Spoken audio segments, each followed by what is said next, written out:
যদি আমি মাকে জিজ্ঞাসা করছি, বলছে তোর বাপিকে মেরে দিয়েছে।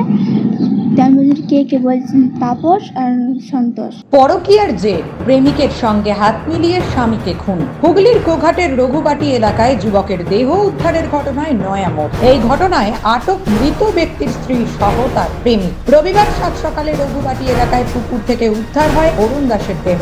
এই ঘটনায় চাঞ্চল্য ছড়িয়ে পড়ে এলাকায়। পুলিশ ওই ব্যক্তির দেহ উদ্ধার করে ময়না তদন্তের জন্য আরামবাগ মেডিকেল কলেজ হাসপাতালে পাঠায়। এই ঘটনার পরেই এলাকার মানুষ অরুণ দাসের স্ত্রীর উপর ক্ষোভ প্রকাশ করে, তার বিরুদ্ধে খুনের অভিযোগ তোলে। পুলিশ ওই গৃহবধূকে জিজ্ঞাসাবাদের জন্য থানায় নিয়ে আসেন। এরপরে মৃত অরুণ দাসের মেয়ের মুখ থেকে উঠে আসে চাঞ্চল্যকর তথ্য।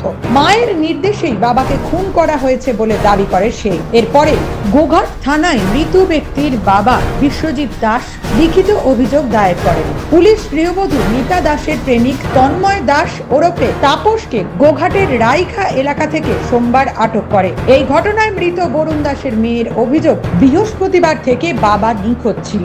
এরপরে মায়ের ফোনে বাবাকে মেরে ফেলার পর মেসেজ করে তন্ময় দাস ওরফে তাপস। তার বাবাকে তাপস ও সন্তোষ খুন করেছে বলেই জানায়। মায়ের ফোনে একটা মেসেজ ছিল, সেটা দেখে ফেলেছিল, সেটা ছিল মারা হয়ে গেছে। আমি মাকে জিজ্ঞাসা করছি, বলছে তোর বাপিকে মেরে দিয়েছে।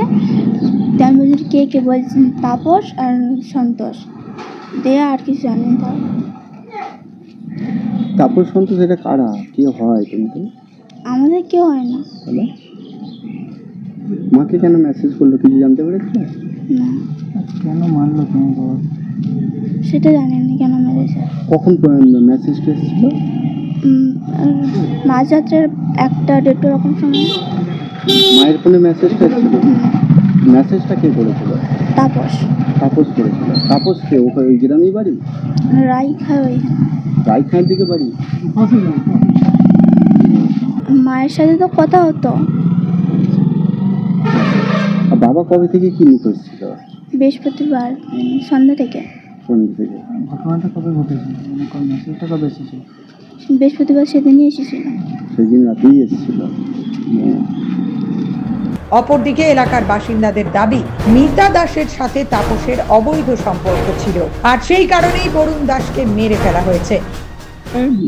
বৃহস্পতিবার দিন আমাদের এই পচা বলে একটি ছেলে আর কি, সেই ছেলেটা নিখোঁজ হয়ে যায়। রাত সন্ধ্যেবেলা যেমন বেরিয়েছে, বেরোনোর পর রাত্রে আর ফেরেনি।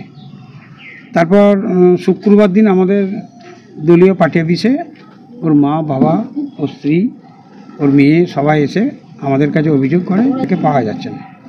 তা আমরা বললাম যে কালকে ছেলেটা হারিয়ে গেছে, আজকে তোমরা এসে অভিযোগ করছো, তো ইমিডিয়েট থানাতে জানাতে হবে। এবং ওরা বললো আমরা সাইকেলটা পেয়েছি। সঙ্গে সঙ্গে আমরা যেই জায়গায় সাইকেলটা ছিল সেই জায়গায় আমরা টোটাল পুকুর পাড় আমাদের সব লোকাল ছেলে, দলীয় ছেলে সবাইকে নিয়ে গিয়ে খোঁজাখুঁজি হয়েছে, কোথাও আমরা পাইনি। তারপরের দিন কখনো ওর মা বলছে যে পচাখালিতে ওকে বেঁধে রেখেছে, কখনো সে বলছে আমি গোবিন্দপুরে ঠাকুর মন্দিরে গেলাম, আমার স্বামী বাঁকুড়ার দিকে হাঁটছে। এই নানান অসঙ্গতি কথাবার্তা দেখে আমাদের একটা সন্দেহ হয়। তারপরে আমরা নিজেদের মতো করে আমরা তদন্ত শুরু করে আজকে ওর মেয়ে সকালে আমাদের ছেলেদের কাছেই স্বীকারোক্তি দেয় যে আমার মাই আমার বাবাকে খুন করেছে এই ব্যক্তিকে দিয়ে। তখন আমরা তাকে ডিটেলসে সব কিছু জানি, মেসেজ করে জানিয়েছে। আমরা অলরেডি ফোনগুলো যেদিন মারা গেছে সেদিনকেই আমরা কিন্তু পুলিশের হাতে তুলে দিয়েছি।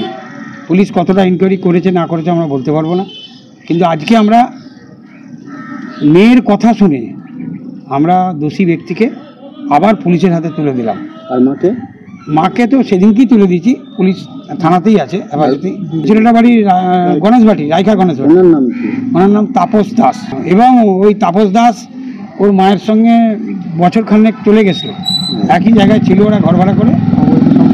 অবৈধ সম্পর্ক ছিল, এরা সব নিজেদের মধ্যেই সব অবৈধ সম্পর্কের জোরেই এই জিনিসটা হয়েছে। এই ঘটনায় আর কেউ যুক্ত রয়েছে কিনা তদন্ত করছে গোঘাট থানার পুলিশ। নিউজ আজ বাংলা, গোঘাট। ঘর হবে সেরার সেরা, সবার কাছে মডেল। চিন্তা কিসের? সঙ্গে আছে কেবি মার্বেল। মনের মতো সমস্ত marble, granite, tile, sanitary fittings এর একমাত্র হোলসেল ও রিটেল শপ কেবি মার্বেল। যোগাযোগ 9434059753 অথবা 8918126044। আমাদের ঠিকানা বসন্তপুর, আমতলা মোড়, আরামবাগ, হুগলি। সাজাবো আমি স্বপ্নের বাড়ি, কেবি মার্বেলসে দেবো বাড়ি।